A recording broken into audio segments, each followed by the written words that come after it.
There are certainly people who won't like Spy Family, but I don't think those people would like most anime or YouTube videos. And so I'm not worried about how they're going to feel about this video. This video is for the nearly everyone else on Earth who is likely to be instantly charmed by this ingenious premise and the presentation of this character-driven comedic thriller. With 9 volumes of manga content released since 2019, Spy Family has rapidly risen as one of the most beloved modern manga running in Shonen Jump Plus. And its anime adaptation comes heavily hyped, with hundreds of thousands of fans marking it as something they plan to watch on my anime list in the months leading up to the start of the series last night. I will not be spoiling the manga in this video or talking about anything which isn't already in the very first episode of the anime, although I will be talking about it with the assurance of someone who's read the first few volumes of the manga and has some confidence about what makes it so appealing. A couple of years ago, around when I first read the first 11 chapters of the manga which existed at the time, I also happened to visit the Spy Museum in Washington, D.C. Full of real-life gadgets and stories of spies who made all sorts of crazy missions possible around the world for warring governments, and with hands-on family-style video game type interactive bits, I came away from the experience with the overwhelming impression that I was, in fact, already a spy.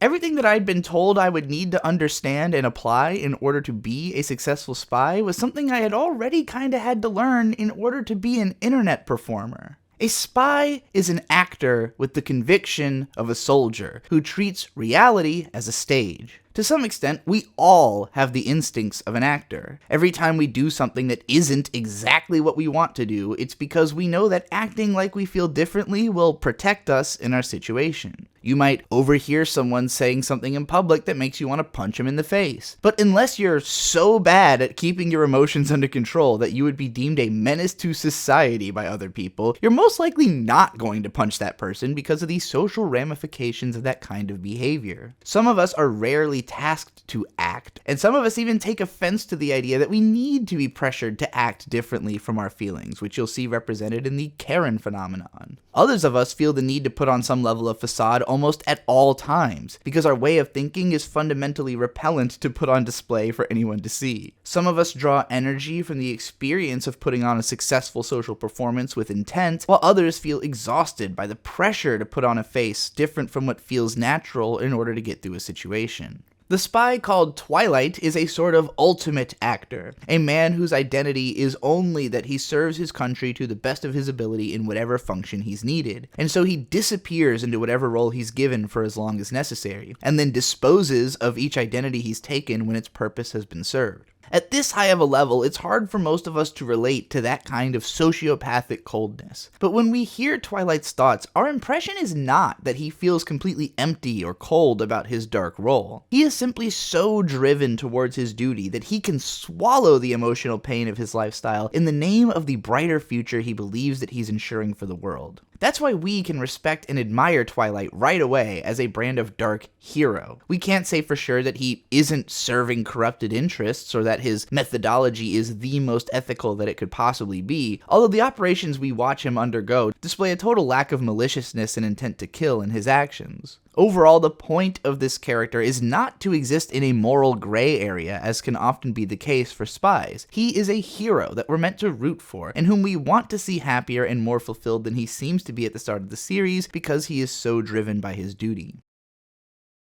Twilight is given a mission that requires him to have a daughter enrolled at a prestigious school for the kids of dignitaries, and so he goes to a cheap orphanage to look for a child. Anya is the cutest child on the planet and happens to be an Esper, meaning that she can read people's minds. Having been in and out of several homes and desperate to be adopted, and also instantly intrigued with the idea of being adopted by a spy, Anya starts working to interpret the spy's intentions and fulfill his needs for the sake of getting involved in the mission, all while being careful not to outright reveal that she's a psychic because she doesn't want him to know that she knows he's a spy. In this way, Anya has herself instantly become a spy. But since she's not only a child but kind of an outsider, her errant interpretations of Twilight's intentions lead to the show's comedic scenarios, and are always ingeniously believable misinterpretations that a kid might have of something half understood in the mind of an adult. The answers that we get from her are funny because we probably have our own ideas of an appropriate reaction to Twilight's thoughts, but we also understand what Anya is going for in the reactions she has, and the gap between what we know would be the best course of action and what we see as the best that she can come up with is both adorable and hilarious.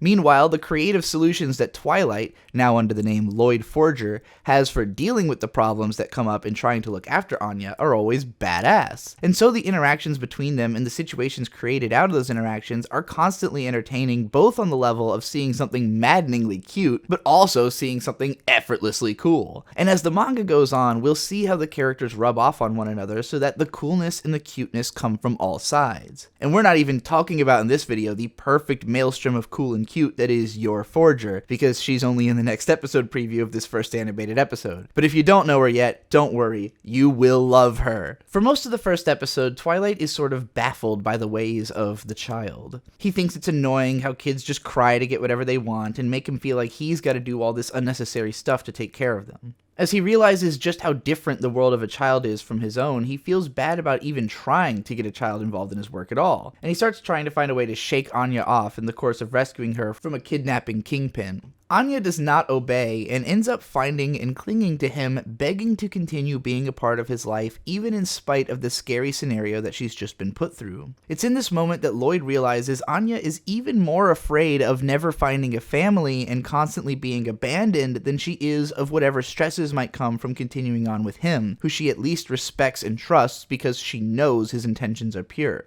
Seeing the desperate girl clinging to him for comfort makes Lloyd finally realize that the reason he finds the system of gratifying a child in response to their crying so irritatingly alien is because it's a response that he never got to experience as a child. He didn't have anything to cling to, and eventually found a sense of duty to society to give him grounding as a person, but it's never been his intention to create a world full of people like himself. His goal, he remembers, is to make a world where children can smile in a way that he never got to. When Anya gets accepted into the academy, Lloyd is so relieved that he instantly falls over and realizes that it's the first time he can ever remember relaxing. This is easily Lloyd's most humanizing and relatable moment, and the part that really makes us feel like he's going to need Anya in his life to bring him to a healthier emotional place. We all know stories of people who've worked themselves to death, never thinking that taking care of themselves is something necessary for them because they're somehow different. Determination can compensate for your ability to recognize your own pain, but it doesn't actually stop you from incurring mental and physical damage. When Lloyd fully collapses from a hint of relaxation, we can't help wondering how much longer his body could have lasted if he had never relaxed at all.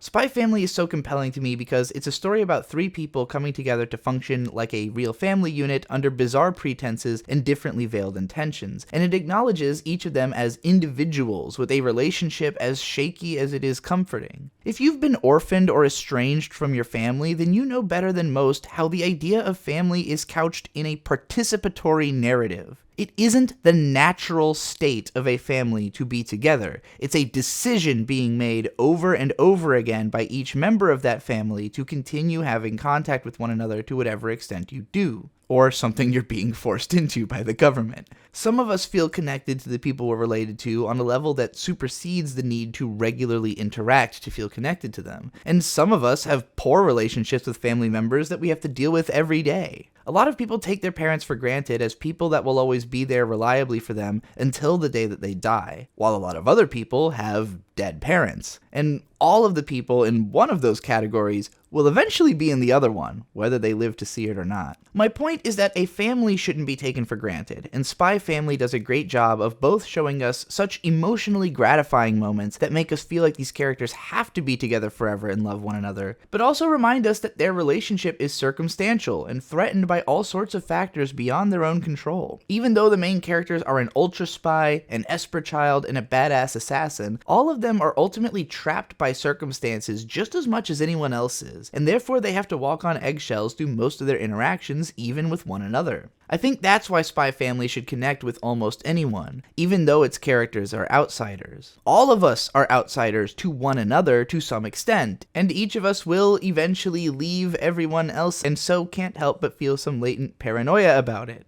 Spy Family just heightens both the anxieties and the exaltations of found familial relationships. I think most of us living in the internet age and spending a lot of time on social media can connect to the themes of found family to some level, and I personally see a lot of my friends in these characters emotionally, even if the stuff they do is way cooler than anything any of us will ever do. Which is what makes the story worth reading more than anything. Spies do cool stuff, and the setting leaves a lot of room for inventiveness with the spy scenarios, so even just on a raw entertainment level, Spy Family is an easy watch. Again, I know there are people who won't like the show, but I don't know who they are, and I can't imagine they would need a video like this to tell them that. Anyone that would come to a video like this to hear about Spy Family is probably going to like the show, and so I can't recommend it enough, even with only one episode out right now. When I read this manga, I felt that it was inevitably going to become a worldwide phenomenon once it had an anime adaptation because it's just unreasonably good, both in premise and execution. The only reasonable complaint I have about the anime is that the manga's sleek artwork and ultra-tight pacing is more satisfying to read than what the production value brings to the anime. But the only kind of people I think will be bothered by this are people who generally prefer to read manga over watching anime adaptations, period. As a fan of both mediums, I think it's both worth reading